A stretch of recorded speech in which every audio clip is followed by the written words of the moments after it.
বৈরী আবহাওয়ার প্রভাবে দেশের দক্ষিণ পূর্বাঞ্চলে জনজীবন কার্যত বিপর্যস্ত হয়ে পড়েছে। টানা ভারী বর্ষণ, দমকা হাওয়া, পাহাড়ি ঢল ও উত্তাল সাগরের কারণে চট্টগ্রাম, কক্সবাজার, পার্বত্য চট্টগ্রাম সহ বিস্তীর্ণ এলাকায় সৃষ্টি হয়েছে দুর্ভোগ।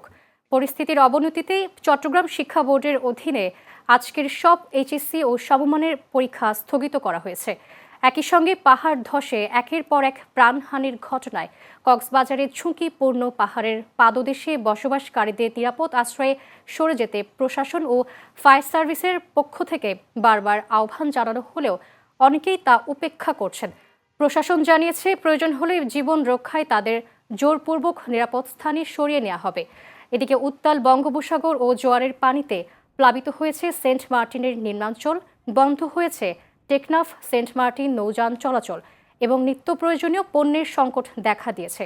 অন্যদিকে রেল লাইনের ওপর পানি জমে থাকায় চট্টগ্রাম কক্সবাজার রুটে ট্রেন চলাচলও বন্ধ রয়েছে।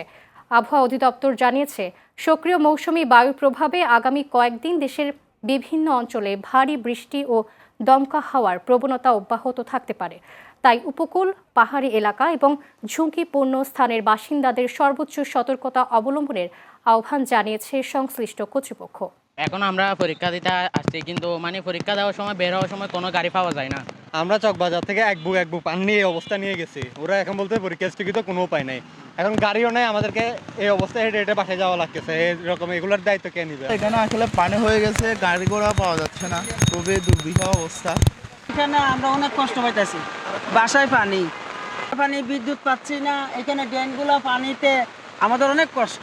নালা যদি আগে ঠিক করতো তাহলে এই বর্ষাকালে আমাদের কষ্ট পাইতে হতো না। নালা নর্দমা এমনি পরিষ্কার করতে আবার ভরাট হয়ে যায়, পরিষ্কার করতে আবার ভরাট হয়ে যাচ্ছে। কি করবেন? কিছু করার নেই।